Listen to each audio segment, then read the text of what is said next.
Well, good afternoon, everyone. I'm Michael Harp. I'm the Director of Marketing for Washington Concert Opera, and thank you for joining us today.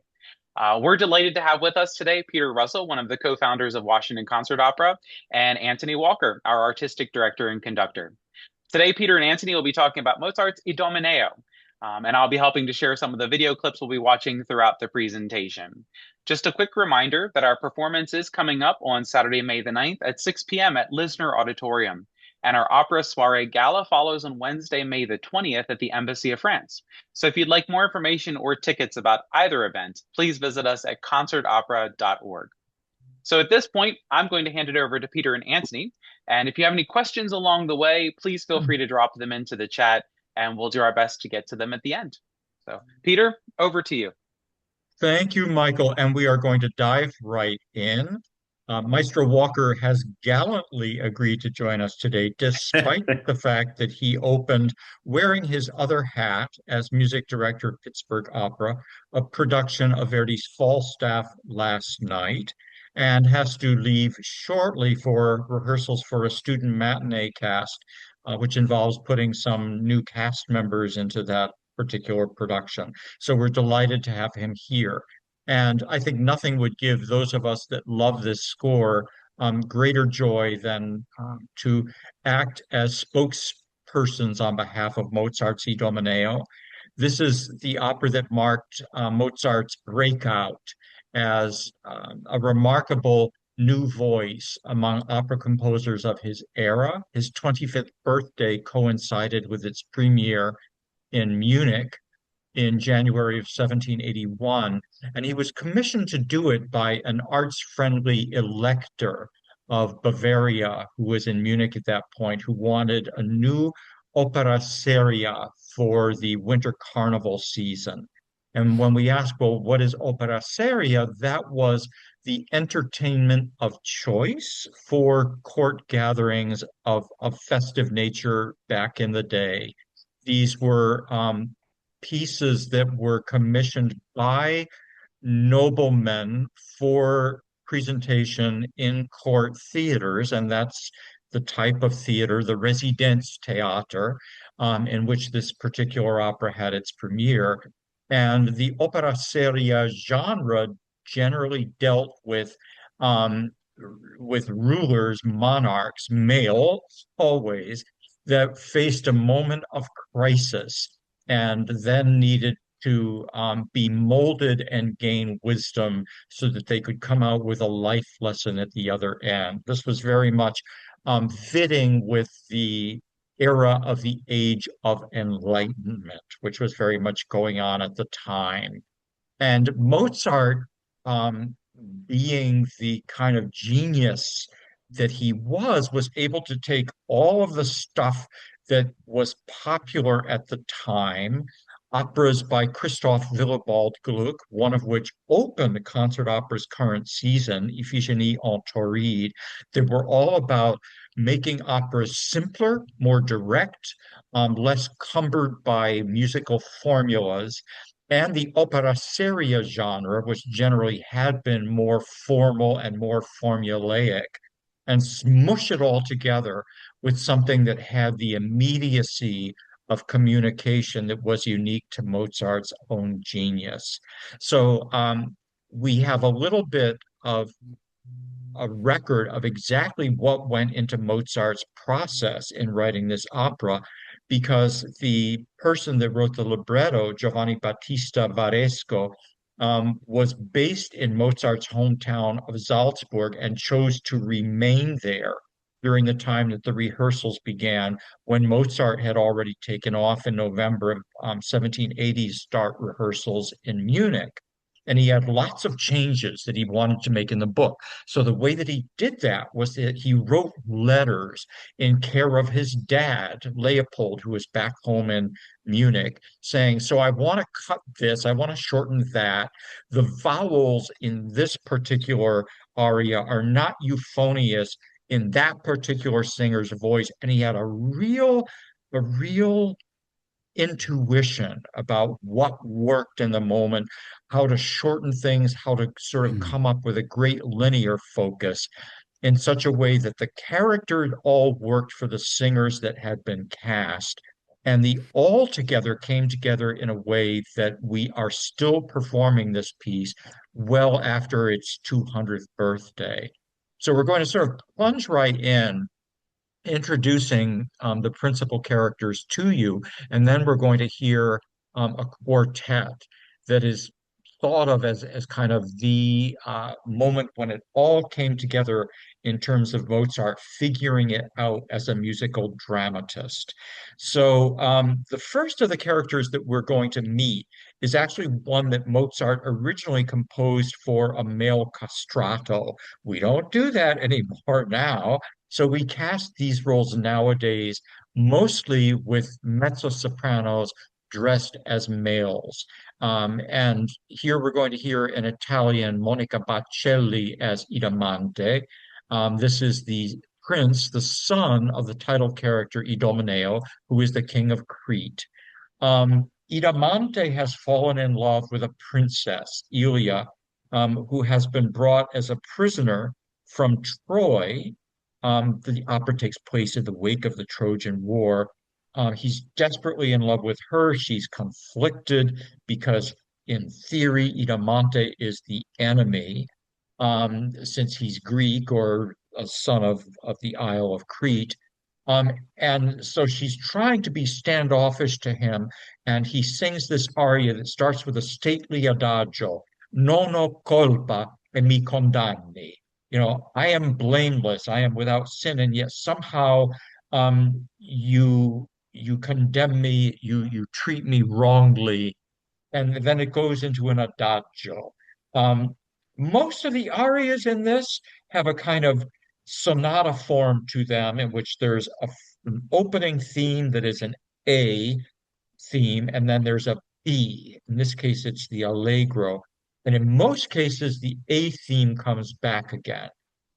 This isn't one of them, but it gives you a good introduction to the character of Idamante. Antony, what would you like to add? This is conducted by Daniel Harding at La Scala 20 years ago. Oh, well, yes. No, it's interesting because we generally perform Idomeneo in the first version of the two, which I know you're going to get to.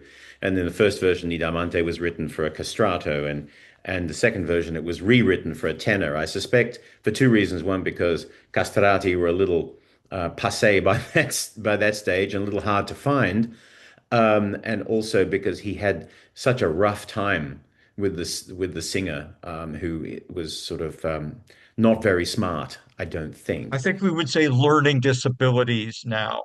He was Possibly, yes. he was challenged. Yeah. So it's interesting because the voice you're going to hear is neither of the two voices that this was written for, but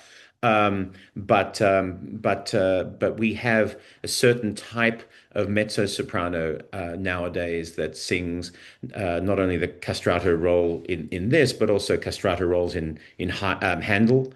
And so we're very used to hearing this sort of sound.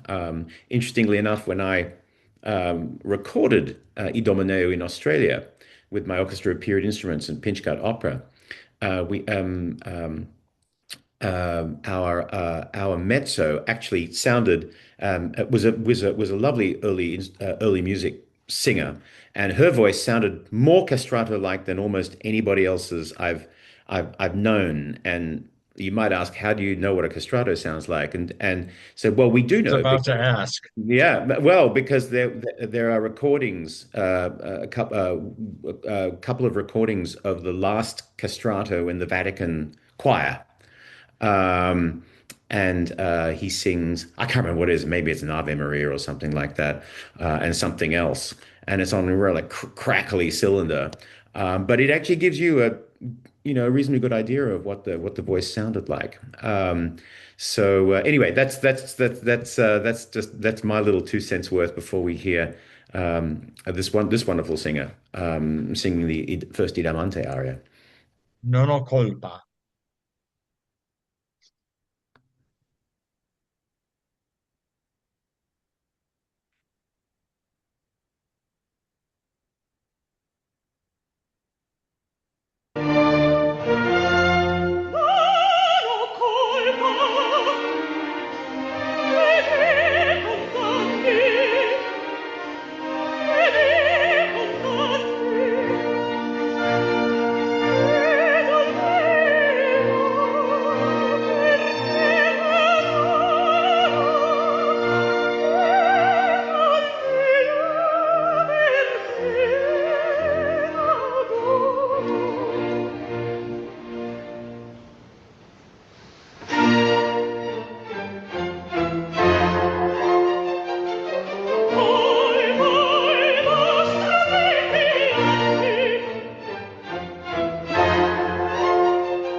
wonderful. That's really good. You'll also note right at the end, you'll notice that the brass instruments that are playing the play out are French horns. And this piece, they must have had in Munich some extraordinary French horn players because the French horn parts are really spectacular in this piece, and they're very high. They're crooked in the higher key, so you get that is sort of like an octave higher than you would imagine most French horns would play. And there are four horns in this piece, which is Yeah. very, very different from operas at that stage. But the Munich Orchestra was quite a fine one with Music Yes. Mannheim. Karl Theodor, the Elector of Bavaria, was a real arts maven and had built up this orchestra in Mannheim, which is where he was posted before transferring to Bavaria. That Yeah. was kind of the envy of all Europe. And it was the first time that Mozart had, and he kind of went to town in terms of writing for them, woodwind and brass players of that lux and quality.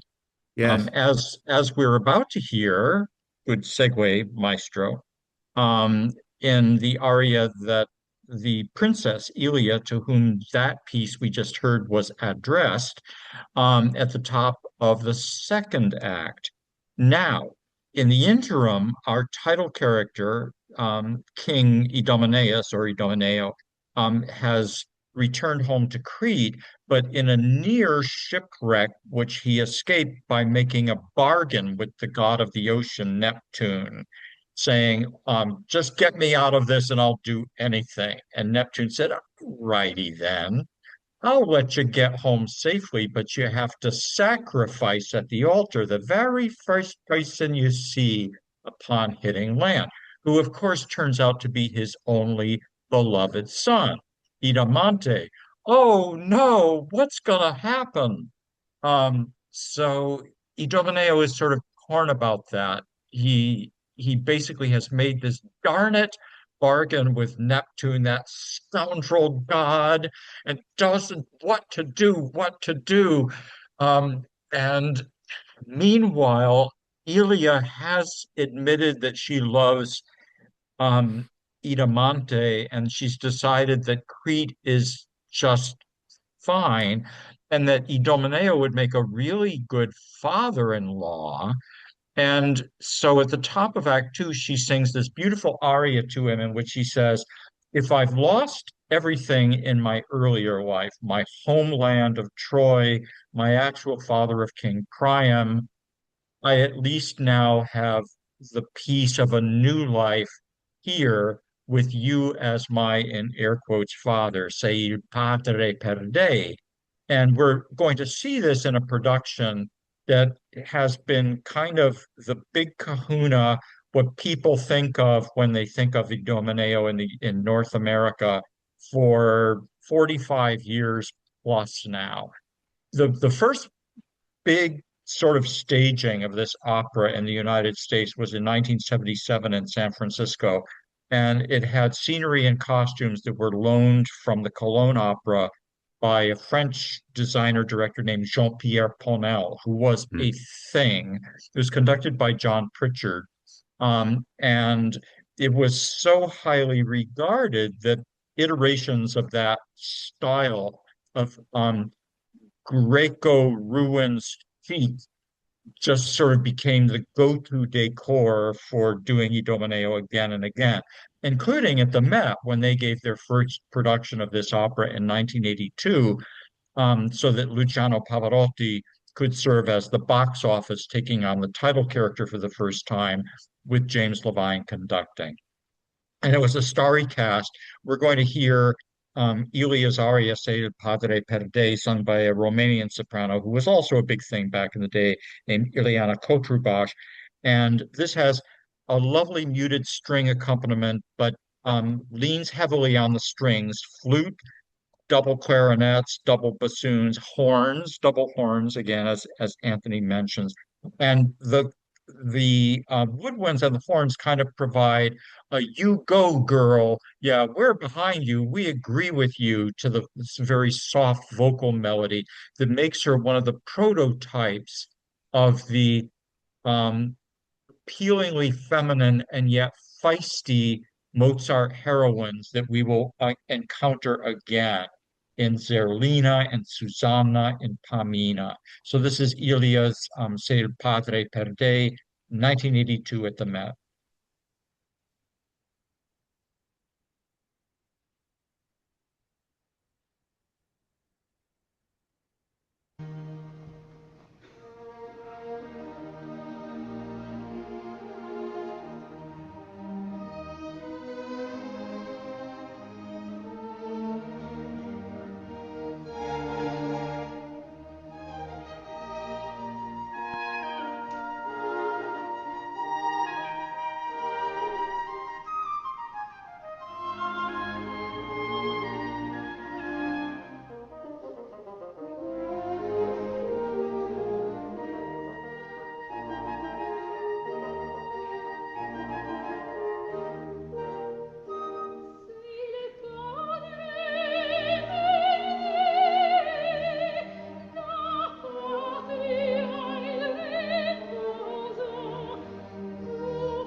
Oh gosh, that's oh she was such a beautiful singer, wasn't she?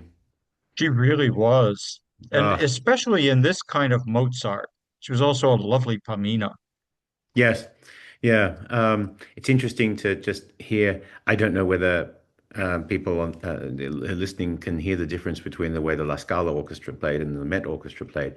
But under Daniel Harding, it was a more um, Daniel Harding is a conductor who he studied under Simon Rattle, who was very interested in historically informed performance practice, and you could hear that in La Scala with the type of sound, the strings, and also the winds were making. And this is a was Levine, right? And Yeah, yeah.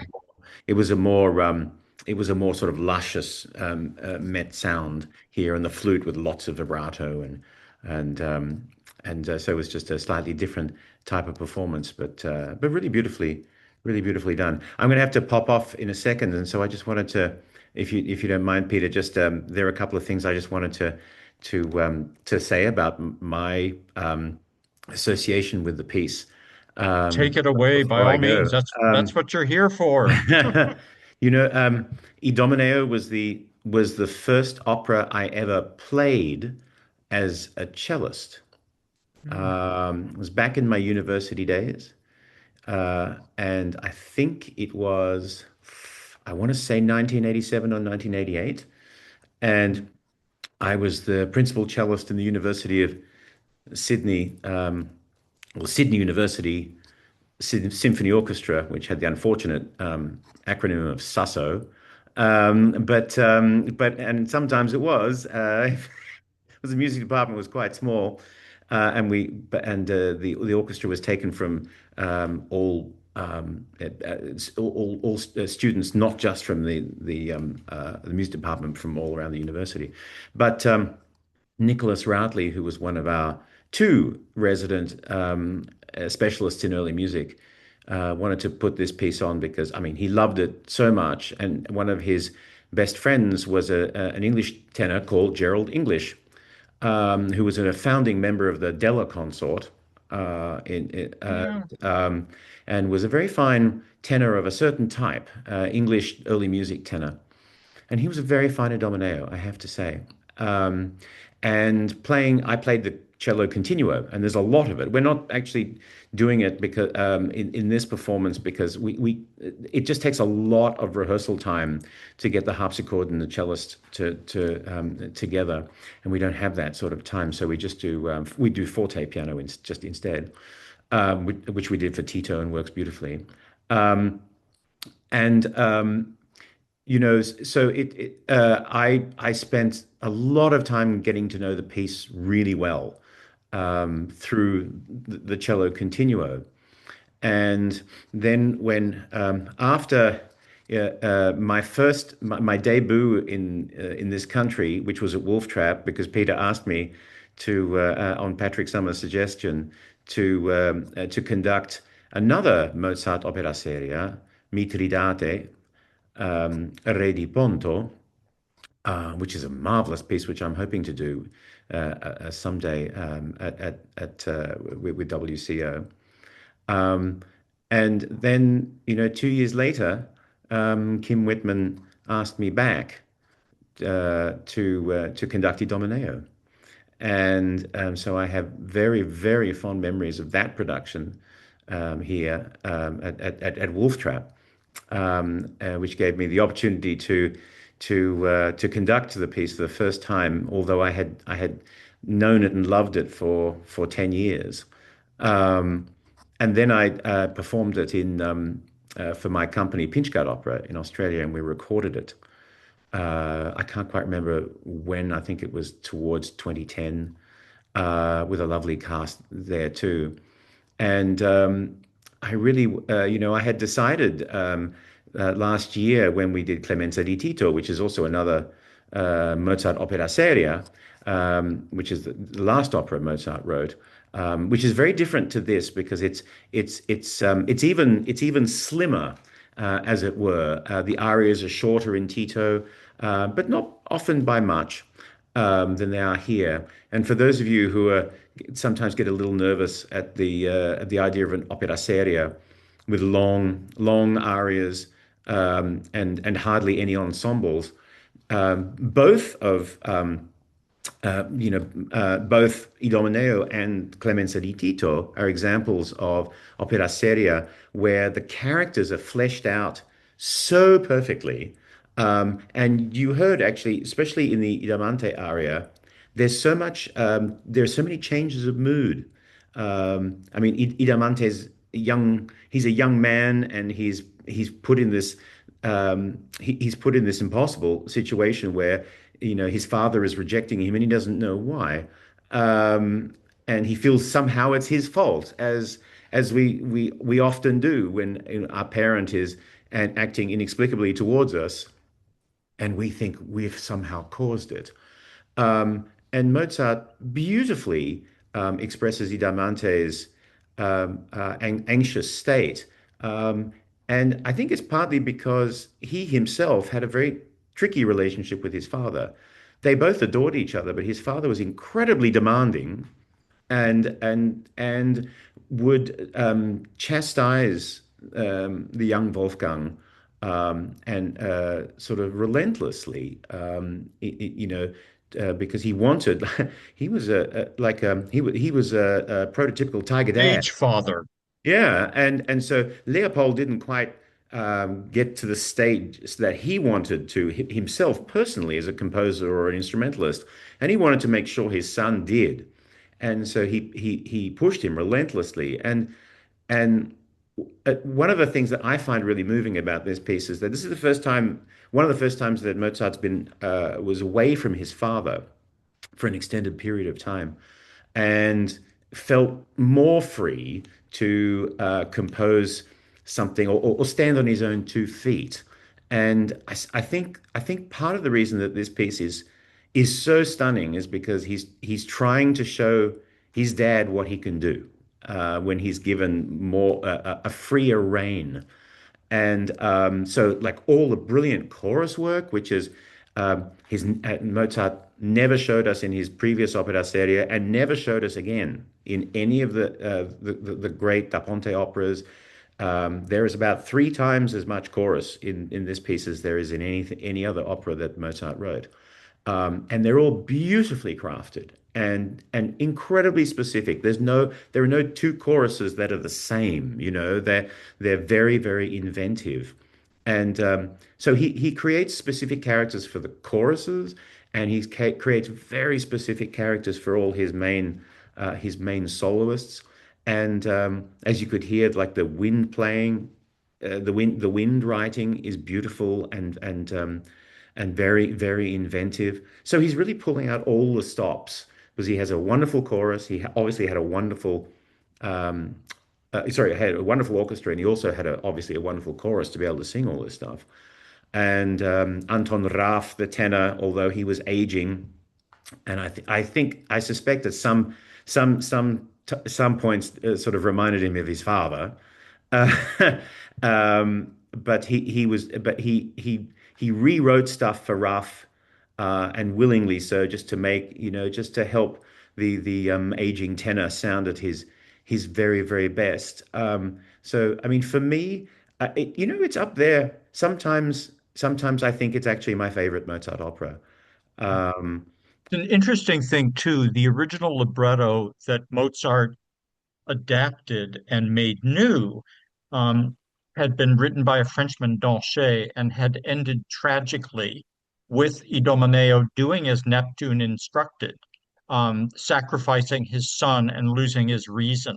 yes, And it was Mozart's idea that Varesco come up with an ending that was much more fitting with the movement of the Enlightenment, which rejected superstition and went with reason, in which the son basically decides to wrestle a gator and so is rewarded by the higher power saying, okay, Idomeneo, your son has shown himself worthy. It's time for you to step down and for a new order led by Idamante and Ilia to ascend and rule with wisdom and kindness. Much more suitable for the Enlightenment than something that would have ended as originally written. Yeah. So, Just before I go, I do just there was a question from Helen Edwards about cuts, and yes, we will be doing cuts. We're not cutting Elettra's Idol Mio. We're not cutting any of her arias. We're just doing this like the normal the normal cuts, because it is a very long piece. Without cuts. And there are cuts in the recits as well. And I've also it's written in three acts, but I'm actually going to split it into two parts. Actually, like I believe Boston Baroque did. So we will finish the first part of the opera with Idomeneo's virtuoso aria Fuor del Mar, which I think is a great finish to a first part. And that just simply means we can present a performance that's around about 3 hours long, and not too long for our audience in Lisner, but it still keeps all the best music intact. So that's I did want to sort of address that briefly, and also something that Peter and I were talking about before the podcast started um, about the fact that now we we train singers in a Mozartian and Rossinian and Handelian style now, much more specifically than we used to do last century, as it were. Um, and I'm really thrilled that our cast is filled with people who really specialize in this music, and sing it with a lot of nuance as well as virtuosity. Um, and that's, it's interesting because you will have all probably noticed that the Idomeneo on the last recording that was played was Luciano Pavarotti, um, and who I think had sort of mixed success with the role. But of course, an outstanding singer by anybody's reckoning. But then lately you had Michael Spires sing mm, it at the Met, and Michael Spires, who also just now sang a wonderful Tristan. And to have someone to sing a wonderful Tristan and an idiomatic, stylish Idomeneo is quite a feat, I have to tell you. And but we're training singers like Michael Spires to be able to stylistically move pretty seamlessly from one style to another. But even so, Idomeneo de Tristan is an extraordinary achievement for any tenor. So hats off chapeau to Michael Spires for doing that. But I just thought I'd mention that because, back after the Second World War, there were a couple of places that were renowned for Mozartian interpretations, and one of them was Glyndebourne Festival, um, which still is to a certain extent. But that was, people used to say, well, if you really want to hear good Mozart, you have to go to England and you have to go to Glyndebourne. And now you can hear wonderful Mozart sung by almost anywhere. almost anywhere, even in Australia. And And by the way, speaking of wonderful singers doing Idomeneo, we should mention that David Portillo, singing it here next weekend, has just been enjoying what very reliable birds tell me is a notable success, performing it for the first time right now up with Boston Baroque. So something very yeah, much to look forward to here. yes, absolutely. Well, I'm gonna sign off, and you're in for continued treats with Peter and his presentations. I Thank you. always love to hear you talking about music, Peter. It's a treat for me. I always learn something new. Well, So we're glad you were able to join us on Godspeed with Falstaff, and we'll see you next week. thank you. Thank you, my friend. See you soon. Goodbye, everybody. Take care. Bye bye. Um, the piece that we heard just prior to this one, Ilia's aria stated Padre Perde, is kind of a knife in the heart of Idomeneo, the king to whom she's singing it, because since she's telling him that she's found a new home here, and she's basically intimated that she has feelings for his son, the prince, he has to make make peace with the fact that to kind of get around the fact that Neptune has said you have to sacrifice at the altar the first person that you see upon landfall. He's decided that a way to circumvent that is to send Idamante away, um, to take the another princess that has been captive with them at Crete, the princess Electra, back to her home of Argo. And the idea is that perhaps she and Idamante will become husband and wife, and he will be safely gone, and that will be a happily ever after story. So uh, after this aria that Elia has sung to him, Idomeneo does this crisis of the soul in a big aria called Fuor del Mar o Mar Inseno, in which he says, here I am on land, far from the raging sea that nearly capsized me, and yet I have a storm in my breast that is greater than any I ever confronted while I was on a ship. And that is the A section. It's in D major, which is kind of the key signature in which a lot of the music is set, including most of the overture to the opera. And then in the A major B section, he asks the gods why it is that he somehow has gone through all of this suffering and yet has managed to prevail. He's still alive. How is it that a human being can endure all of this suffering and yet still be living and breathing? The aria is very, very florid, and when the A section, the original tune, Fuor del mar, o mar inseno, comes back again, it is even more embellished, even more florid, and we're going to go back to that Scala performance from 25 years ago, conducted by Daniel Harding, and hear the tenor Steve Davislim as Idomeneo. So this is Fuor del Mar. And I think we've got time for that and the quartet. And we won't get to my last excerpt for today, but I'll tell you all about it if you're interested and you can find it on YouTube. But first, For Del Mar.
Idomeneo's plan to send Idamante off on a ship to safety, escorting Electra to Argos, goes kerflooey when Neptune conjures up a terrible storm and a sea monster. And everybody sort of flees running. And Idomeneo asks the high priest what he should do, and he's told, well, maybe if you sacrifice someone else, Neptune will be appeased. So, in kind of a last-ditch effort in the third act, Idomeneo says to his son Idamante, "Look, just pack your bags and go." But he's never really said, "Oh, and I made this bargain with Neptune, you see, where I'm supposed to kill you."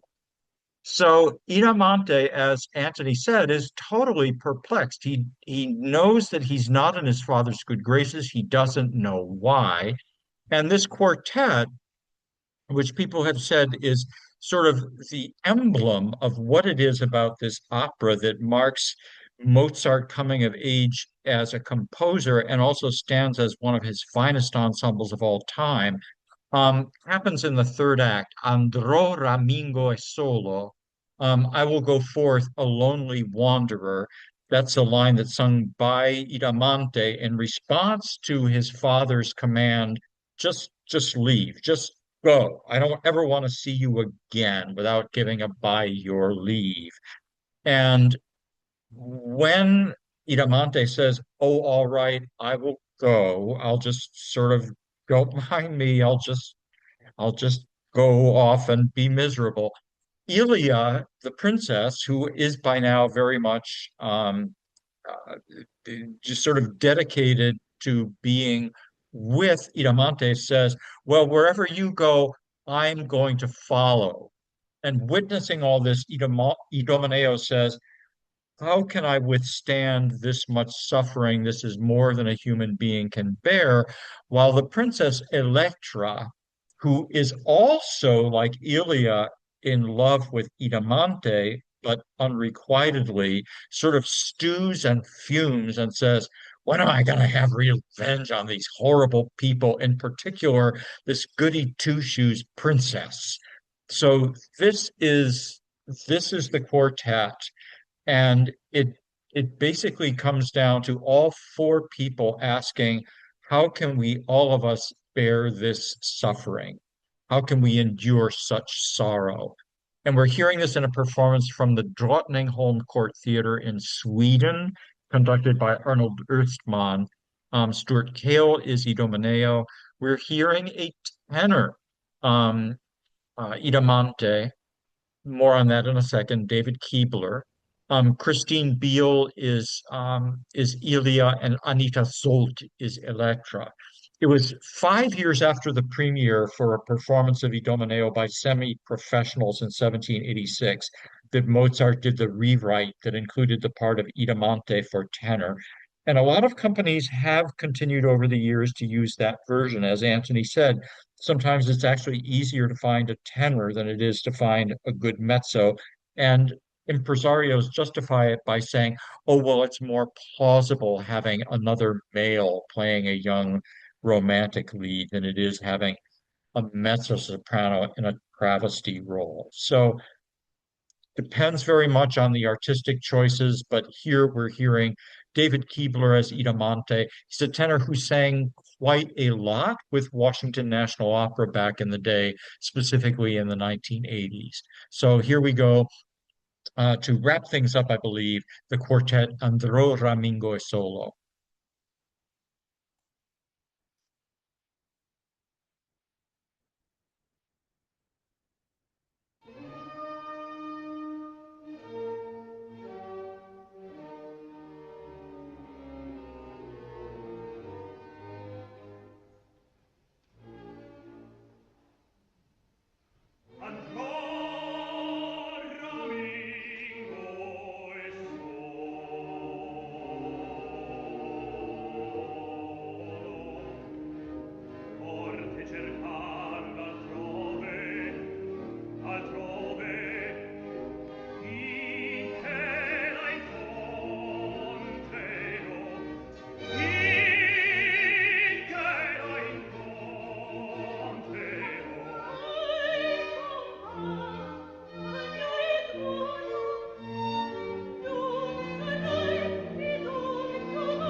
So my apologies that we didn't have time to finish with an aria that comes right at the end of the opera and it is sung by the character of Elettra. It's called Doreste Diace, but if you're interested in finding it on YouTube, the performance that I was going to play is from a classic 1982 Trevor Nunn Glyndebourne Festival production, conducted by Bernard Haitink with a soprano named Carol Van Ness as Elettra. So if you want it, you can find it. It's there. Ah, thank you. Yes.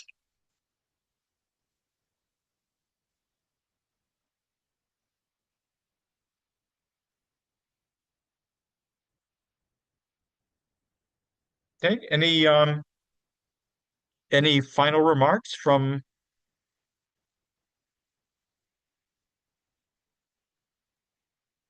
over to you in terms of final word about ticket availability or Absolutely. Well, thank you so much, Peter. And I thought this was really fascinating today. It helped me learn a lot more about Mozart's Idomeneo. So this is great in preparation for the concert, which is coming up on Saturday, May the 9th. So again, if anyone is still looking to get tickets for this performance, certainly you can go onto our website at concertopera.org and visit us there, and we'll be able to get you tickets online, or you're welcome to call the office here as well. So with that, thank you so much for everyone joining us today. We hope this was informative, and we will also make this recording of the webinar available here within the next day or so on our website as well.